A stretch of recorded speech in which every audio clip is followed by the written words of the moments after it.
In the first years of the 20th century, all the racial theories developed in the Victorian age, eugenics, social Darwinism, and scientific racism, came together in a forgotten outpost of colonialism. This is Namibia. But at the dawn of the 20th century, it was the German colony of Southwest Africa, and home to an ancient people called the Herero. In 1904, they rebelled against the brutality of German rule. What followed was to prefigure the worst crimes of the 20th century. The Germans committed innumerable massacres and atrocities, but they were unable to hunt down and destroy all the Herero people across such a vast landscape. And when the Nama, another of the Namibian peoples, rose up, the Germans turned instead to a recent invention, the concentration camp.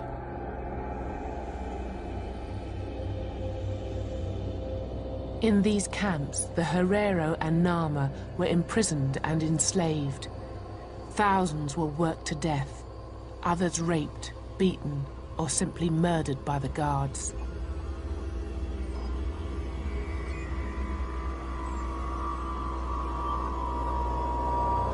Have you heard of the Namibia genocide? You probably have not, but I'm pretty sure that you've heard about the Holocaust. Now, the Holocaust was a mass extermination campaign that happened in Europe where Germans executed millions and millions of Jewish people. This is something that is well taught and well known throughout many Western civilizations and really throughout the world. However, many people don't know that Germany, prior to the Holocaust, committed a similar genocide, but this one was on the continent of Africa. Now, since the Holocaust, Germany has come forward and given billions of dollars in reparations to Jewish people, really from 1952 and up until today. The New York Times reports that Germany's post-war reparations program has become such a matter of fact that many Germans are not even aware that their country, after paying $89 billion in compensation, mostly to Jewish victims of Nazi crimes over 6 decades, still meet regularly to revise and expand the guidelines for qualification. The aim is to reach as many of the tens of thousands of elderly survivors who never received any form of support. This is great that Germany does this, but the question has to be raised, if Germany is so willing to give reparations to people who are victims of the Holocaust, then shouldn't they be willing to give reparations to the people who were the victims of the Namibia genocide? Now, many of you, I'm assuming, have never heard of this genocide, but the genocide happened from 1904 to 1908. During this time, the German colonial forces wiped out 80% of the population of the Herero and the Nama people. Now, I'm going to read from an article from NPR, and the article is entitled, "The Herero of Namibia Are Suing Germany for Reparations." The Herero began to fight back, and the colonists retaliated savagely.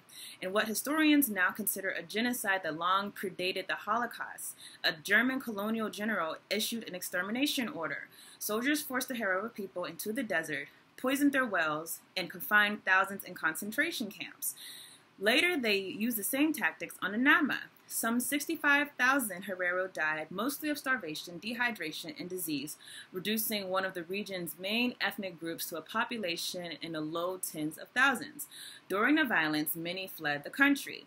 A man named Stephen Rara, a lawyer from Botswana and a descendant of the Herero refugees, says that if it had not been for the genocide, we would still own some pieces of land. He also says that though the Herero have a sizable community in Botswana, that they see a lasting injustice in the fate of the lands they left. I would say, he says, that the majority of the land is owned by former colonizers. So given the fact that the land is still owned by people who colonized Namibia, given the fact that thousands of people were killed, reducing their population from 65,000, clearly Germany would be willing to give reparations. And the answer is no, they're not willing to give reparations. The German government has only come out and said that they're willing to give an apology. For some reason, they feel as though the fact that they have given aid to Namibia, that is enough to basically absolve them of any financial reasoning to have to give money back to the Namibia people.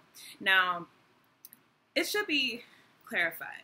Aid is not reparations. Reparations is not only money, but reparations is a admission of wrongdoing, and it is an effort, legal effort, to try to make up for something that was done by the aggressor. Now, aid is not only not reparations, aid isn't even just money. Whenever we talk about aid, we have to understand that this comes in many forms. This could be loans, and the loans could have crazy conditions if the country defaults on the loans. Aid could be military aid. There's military aid that's given where a country who receives military aid from, let's say, Germany or the United States, is required to buy their weaponry from those countries, and that is considered a form of aid. Aid, even when it's just money given, a lot of times they're specifically given to the corporations who that country want to benefit. Not only that, even if it's given to a leader of a country, that's often done for diplomatic reasons, in a way to essentially, I would say, manipulate those leaders of those countries into doing what the person giving the aid wants them to do. So to try to equate reparations and aid as being the same thing is totally not the same thing. We don't know if any of that aid that you essentially say that you gave to those people, a cent even reached the people who were victims of, or descendants of the victims of this extermination campaign. Now, we have to ask, why is it that throughout history, African people have never gotten reparations? And I mean African people everywhere. And despite the fact that the whole continent of Africa was colonized, despite the fact that the whole continent of Africa is doing worse than most parts of the world, not 1 cent has been given in reparations by the people who colonized it. If you go over to the Western Hemisphere, look at the Caribbean, despite the fact that horrible things have been done to the colonized countries there, despite the fact that if you know the history of France and Haiti, France totally decimated Haiti and their population, not 1 cent has been given to them. And of course, you go to the United States, you go to Europe, no reparations is given to African descendants inside of those countries who were descendants of slavery. So could it be that all of us are connected in this common trait, that for some reason, European powers feel as though they're not obligated to give any money to us? Now, you might say, why don't they feel obligated to give money to us? I would argue two things. Number one, it sets a precedent, because if you understand how much money has been taken from Africa, how much money has been taken from African people, how much exploitation has been done to African people all around the world, you understand that giving one person money would essentially be reasoning to give the whole world money, really, because we're all over the world and we've been exploited wherever we go. Not only this, but many of these same countries still have their hand in a cookie jar. So, meaning, you can say, well, you should give reparations for enslaving African people in America, but at the end of the day, you're still carrying on the prison industrial complex. And if you're still carrying on the prison industrial complex, then you're still carrying on the same system of slavery, although it has evolved to reach the sentiments of this society, but it's still the same system, and it still subjugates our people just as much as it did back in slavery. So I say all this to say that it is an absolute injustice that the FAL totally stands against, and seeing that the Namibia people has not received reparations. We not only call for reparations for people, African people throughout the diaspora, but we are specifically calling for reparations for not just the Namibia people, but also for the people inside of countries that are victims of environmental genocide. And right now, we have a campaign where we're talking about the people in Flint should be given reparations, when you fully understand how intentional the government was inside of Michigan in actually poisoning the people's water supply. So reparations is not just about past incidences, but it's also about current incidences. So I encourage people to continue to mobilize to get reparations, but also to search out ways that are happening right now where your government, they might not want to pay for something in the past, but they certainly must pay for something that they're doing in the present. So that's